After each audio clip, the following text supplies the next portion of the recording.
there, welcome to the Focus Podcast with Taralee. This is the place where we talk about real life, real relationships, and how to grow through it all.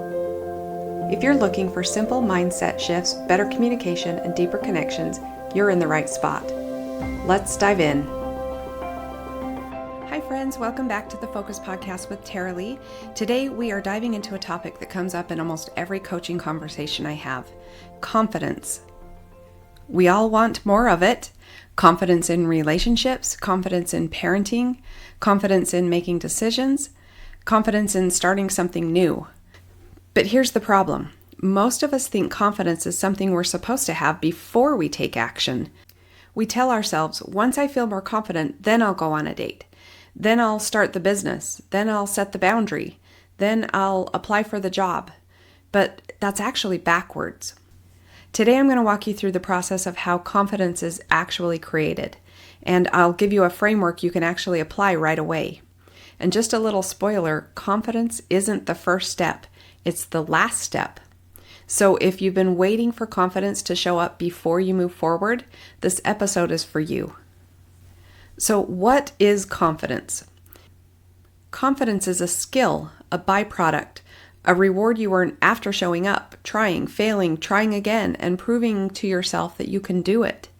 Think about something simple like driving a car. When you first learned, you probably weren't confident at all. Every stoplight was nerve-wracking, every turn felt stressful.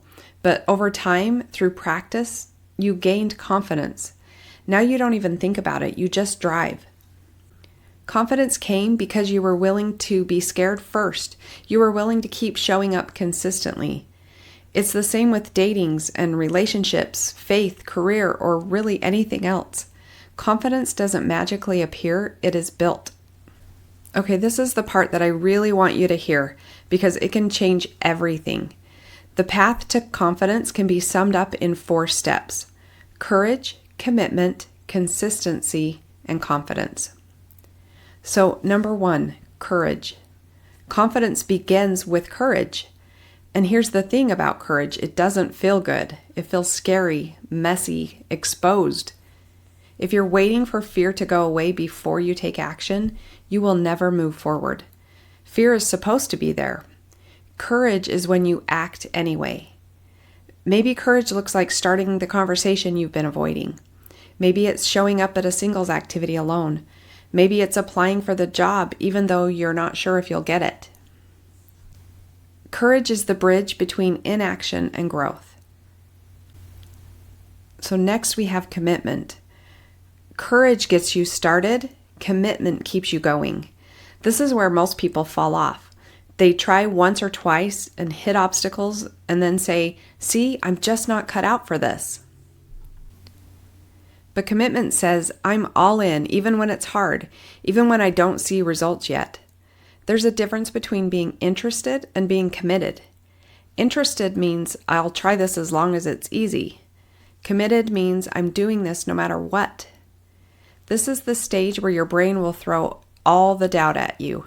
It's not working. You're not good at this. Maybe you should just quit. But here's the truth. If you stop here, you will never get to confidence. Commitment is where you double down instead of back out. After commitment comes consistency. This is where the real progress happens. Consistency doesn't mean perfection. It doesn't mean you do it right every single time. It means you keep showing up over and over. Sometimes you're sprinting, sometimes you're crawling, sometimes you're resting and then starting again, but you keep moving. This stage is where small wins start showing up. You begin to see little results and you start building evidence for yourself that you're capable. But it's also where setbacks happen. You'll take 2 steps forward and then 1 step back. And that's normal. Consistency is the practice of not quitting, even when the results aren't immediate. And finally, we get to confidence. But here's the funny part. By the time you get here, it often doesn't feel magical. It feels normal. The thing that once terrified you now feels simple. The conversations, the habits, the boundaries, they're just part of your life now.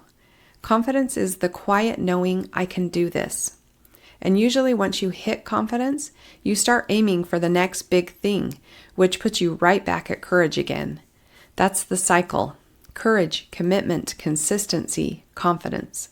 One last piece I want to share. We make confidence harder when we raise the stakes too high. When we tell ourselves this has to work or I'm a failure. If this relationship doesn't work, I'll never be happy. If I don't succeed, I will disappoint everyone. That pressure slows down growth. But if you can lower the stakes, if you can say, this is just an experiment, I'm learning, it's okay if it's messy, you'll move through the process faster and with more joy. Confidence grows best in a space of self-compassion, not self-punishment. So here's what I want you to remember today. If you're waiting to feel confident before you act, you're going to be waiting forever. Confidence is not the starting point, it's the finish line. You start with courage, you fuel it with commitment, you keep it alive with consistency, and confidence shows up at the end. So let me ask you, where in your life do you need courage today? Where are you holding back because you think you need confidence first? I want to challenge you to take one small step this week, something that feels a little scary, but that will move you toward the life you want. Because confidence is waiting for you on the other side of courage. If this resonated with you, I'd love to help you put it into action. I offer free 30-minute coaching calls where we can talk about what's keeping you stuck, and I'll help you come up with a personalized plan for building the confidence you want in your life and in your relationships. You can grab a spot at peacefulheartjourney.com/free coaching. Your confidence isn't optional, it's essential, and the best news is you already have everything you need to build it. Thanks for being here with me today. I'll see you next time on the Focus Podcast. Thanks for hanging out with me today on the Focus Podcast. If something stood out or helped you in some way, feel free to share it or leave a quick review. It means a lot. Keep showing up, keep growing, and I'll catch you in the next episode.